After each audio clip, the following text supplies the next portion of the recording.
ಲಕ್ಷ್ಮಿ ಅಂತ. ನಾನಿವತ್ತು ಬಂದಿದ್ದೀವಿ ಶ್ರೀ ಕ್ಷೇತ್ರ ಬಂಡಿ ಮಹಾಕಾಳಮ್ಮ ದೇವಸ್ಥಾನಕ್ಕೆ. ಈ ದೇವಸ್ಥಾನದ ವಿಶೇಷತೆಗಳೇನಂತ ನಾವೆಲ್ಲ ತಿಳಿಸ್ಕೊಡ್ತಾ ಇದ್ವಿ. ನಾನು ಹೇಳೋದಕ್ಕಿಂತ ಭಕ್ತಾದಿಗಳ ಹತ್ರ ಕೇಳೋಣ ಬನ್ನಿ.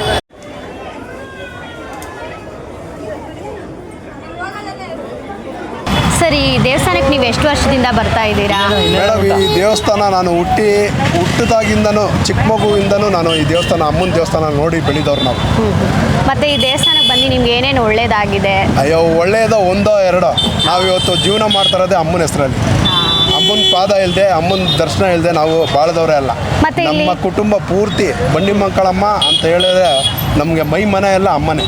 ಮತ್ತೆ ಏನೇನು ಪೂಜೆಗಳು ಕಾರ್ಯಕ್ರಮಗಳು ಮಾಡ್ತಾ ಇರ್ತಾರೆ? ಇಲ್ಲಿ ನಮ್ಮ ಶಿವಣ್ಣವರು ಅವ್ರ ತಾಯಿಯವರು ಪೂಜೆ ಮಾಡ್ತಾಯಿದ್ರು.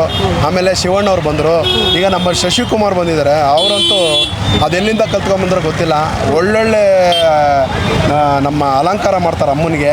ನಾವೆಲ್ಲೂ ನೋಡದೇ ಇರೋ ಅಲಂಕಾರ ಮಾಡ್ತಾರೆ. ಮತ್ತೆ ಪ್ರತಿ ಹುಣ್ಣಿಮೆ ದಿನ ಊಟ ಅಂದರೆ ಪ್ರಸಾದ ವಿನಿಯೋಗ ಮಾಡ್ತಾರೆ. ಅದೆಲ್ಲ ಏನಂದರೆ ಅಮ್ಮನೇ ಮಾಡಿಸ್ತಾ ಇರೋದು ಅವ್ರ ಕೈಲಿ. ಹೌದಾ? ಮತ್ತೆ ಇಲ್ಲಿ ಭಕ್ತಾದಿಗಳು ಬರ್ತಾ ಇದ್ದಾರಲ್ಲ, ಅವರೆಲ್ಲ ಅಮ್ಮಂದು ಪವರ್ ಏನು ಅಂತ ತಿಳ್ಕೊಂಡು ಅವರವರೇ ಬರ್ತಾ ಇರೋದು.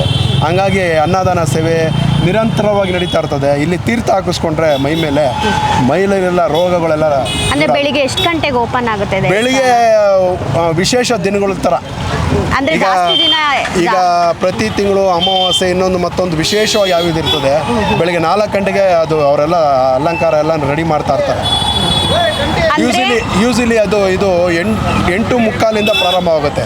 ಪ್ರತಿದಿನ 8:45 ಅಭಿಷೇಕ ಪ್ರಾರಂಭವಾಗುತ್ತೆ.